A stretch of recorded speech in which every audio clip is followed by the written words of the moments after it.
Well, how's everybody doing? Just came by to show you the common issues that I have with my Audi A8. It's a 2005 V8 4.2, obviously. I'm pretty sure I went through just about a majority of the things that go wrong with this car. I had my hood latches cable snap, both of them at the same time. That was very convenient. I ended up having to, I know you probably shouldn't do this, but because of where the cable actually snapped, I actually did have to cut the latches themselves, and that's how that got there. I had to cut each one of the latches themselves and then run the wire back through this little back funnel for this side. This side was actually the easiest side. I'm guessing this side is the most common side, but I had both. Go figure. So I pretty much just cut them, reran the wires. There's another way that you can do it by going underneath the wheel well. My cover's on, so you can't see it. And then you have to actually like use a pair of needle nose pliers and reach in and actually grab this box and pull it. But in my case, both wires snapped, so it wasn't working.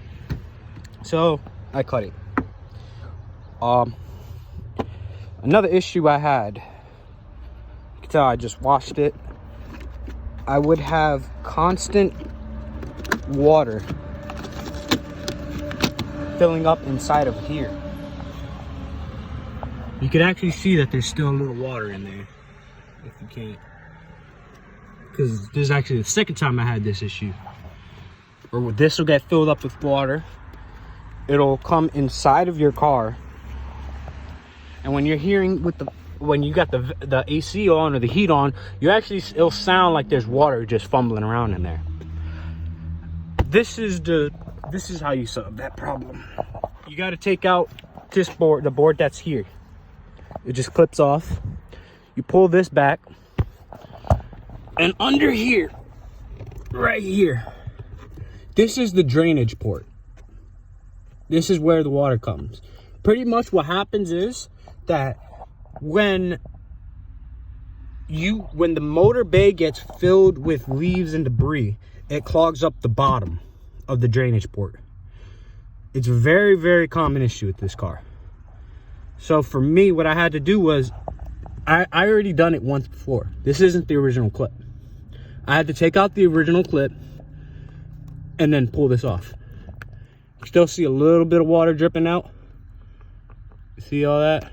Look, there's even leaves in that. There's a leaf in there. Inside that, there's a leaf in it. The more leaves and debris that goes in your motor bay, the harder it's going to be to clean. What you pretty much have to do is get a blowgun with a little knob, put it here, and blow it out from the bottom. That's the only way to stop the water from coming inside of your car. It is a pain in the ass. As you can see, I have it lifted up. There are modules underneath this. So, and right here, that's your power. This is actually another jack point where you can, I don't mean jack point. This is actually another,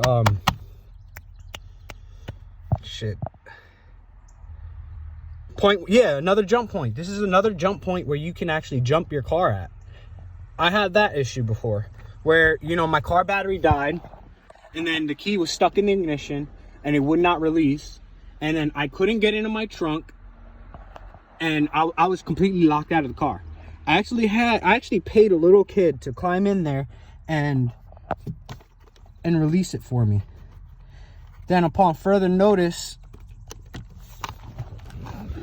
behind this piece of plastic right here,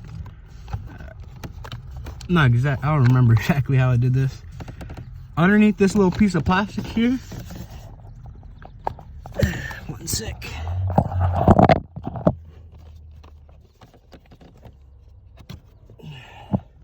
Right there, that's your jump point.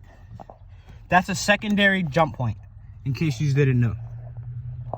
It was very hard for me to find this. There's not many videos about this, like at all. or about this car, but especially this. If you ever have the issue where you're locked out of this car, this is your secondary jump point. All right. I've already done it. I know it's safe to do it. You can see I even took this out when I didn't even have to. The screws are somewhere. But that's another way you can jump it.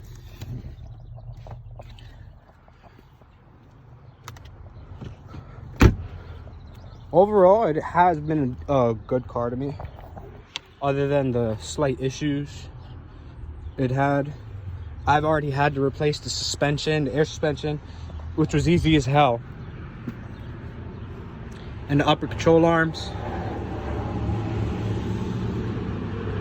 I replaced both the air struts. I've been through majority of the things. Oh, you know what? Here we go. This was another big issue I had. This is actually one of the biggest. My radio stopped working. That. Now, when your radio stops working, okay, there's different things that can happen. If it's not moving at all, then that might be the screen itself. If it moves, you see some kind of light on it, or if it tries to power up and it's just black, it'll usually show the Audi logo, Audi multimedia system, and then it'll just go black. Now, for me, don't mind this. For me, and I didn't even do it right. All I had to personally do was replace the tuner, which is actually the receiver. All I had to do was replace my receiver. I picked it up at the junkyard. On eBay, you'll find them for like 80 to 100 bucks. I got it at the junkyard. I think I paid like $25. Didn't even know if it would work or not. And it just happened that this was my issue. I thought it was this. A lot of times this will go bad, but it's actually just this. There's another way to check it. If you have this loop thing, honestly, I just kind of went on the ball with it and just replaced that. But if let's say you have the same issue where your radio is not working, right? And the screen just is just black, nothing's coming on, and there's nothing, period. Not even when you press the power button, it doesn't even show Audi multimedia. Then you have a bigger issue. Behind the glove box, there's another box that goes for the radio. From what I've heard, when that box goes bad, you have to go back to the dealership. And the box, you'll have to buy the box. I think it was like $500 or $600. I'm not exactly sure on that. I won't quote that price, but I think it was like $500 or $600. And then you have to go back to the dealership and have it set up to be working with the system. It's not plug and play. If I'm not mistaken, it's not plug and play. Well, these are some of the most common issues I've had with this car. Overall, it's been a great car. The axles went on them. Had to replace that. Another issue I'm starting to have is the headlights. I actually hadn't had this issue in a while, where the motor and the headlights, because they actually move. The motor and the headlights actually just stopped working. And then it just started working again. Yeah, I'm not exactly sure what it was about, but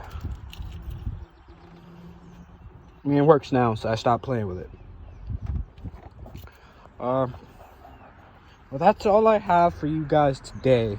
If there's any other things you guys might need to know about this, or any other questions, just leave comments below and I'll answer them the best I can. I've had this car for a little over a year now, probably like a year and a half. I went through just about every single fault thing that can go wrong with it. So I'm pretty sure that I can give you like a good assumption of what you need done. So thank yous for watching.